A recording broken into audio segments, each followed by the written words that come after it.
Bismillahirrahmanirrahim. Bagaimana hukum menjual boneka yang dijual bukan untuk anak-anak, boneka berbentuk Doraemon, Mickey Mouse dan yang tidak menyerupai ciptaan Allah? Sama saja, nggak usah. Memang kalau tidak jual Doraemon tidak bisa makan, nggak usah lah, syubhat itu, jauhi aja. Ya, kalau untuk anak-anak mungkin masih boleh, kalau enggak, apalagi Doraemon itu apa? Ada ceritanya, bohong itu, cerita bohong. Dan kita makin sebarin lagi kebohongan itu, subhanallah. Dari perutnya bisa keluar ini, bisa keluar itu, anak-anak menghayal nanti begitu. Bohong semua, ngapain? Nggak ada manfaatnya.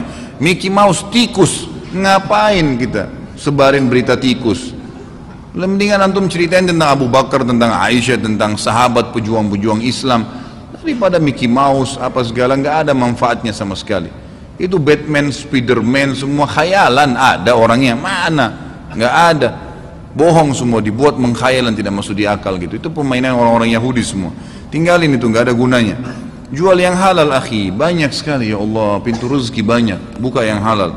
Apa hukumnya tinggal bersama mertua perempuan dalam satu rumah dalam kasus istri meninggal dengan tujuannya untuk menjaga mertua tersebut? Nggak ada masalah, mertua itu mahram, ya, mahram mertua itu. Bahkan lebih cenderung pendapat ulama fikih yang saya cenderung padanya, ya. Jadi kalau jangankan istri meninggal, berarti masih tetap mertua, ya.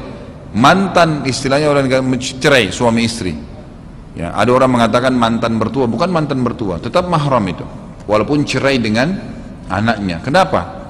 Karena Allah subhanahu wa ta'ala mengharamkan, ya, seseorang menikah dengan mantan anak mantunya, dan seseorang juga diharamkan mantan anak mantu menikah dengan mertuanya, ya, kan tidak boleh kita menikah dengan mantan istrinya ayah, ya, tidak boleh menikah dengan orang tuanya mantan istri, nggak boleh. Orang tuanya mantan suami, nggak boleh.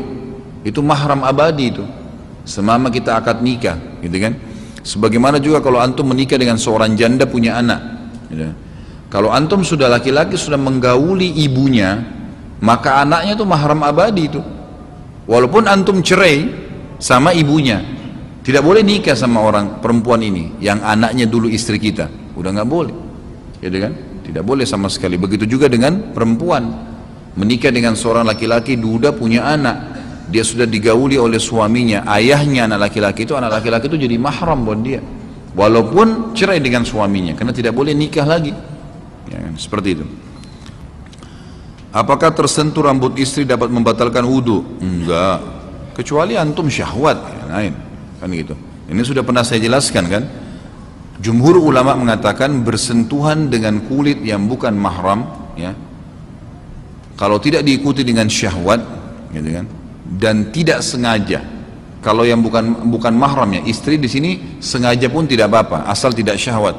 Kalau yang bukan mahram, jumhur ulama mengatakan kalau tidak sengaja dan tidak syahwat tidak batal, nggak batal. Tapi kalau sengaja memegang, gitu, maka itu masuk dalam, ya, berhati-hati maka batal. Kalau syahwat jelas batal. Dengan istri menyentuh sengaja atau tidak sengaja nggak batal kecuali dengan syahwat.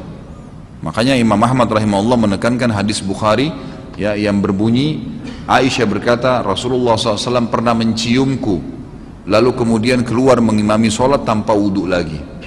Ya, kata sebagian ulama hadis ini kebiasaan Nabi SAW mencium kasih sayang, mencium keningnya istri atau istri salaman dengan suaminya kemudian pergi sholat, maka tidak batal karena tidak ada syahwat. Kecuali syahwat antum lebih tahu, gitu kan. Kalau Imam Syafi'i lebih hati-hati, Imam Syafi'i mengatakan pokoknya tersentuh batal, syahwat atau tidak syahwat, gitu kan. Jadi kurang lebih begitu gambar.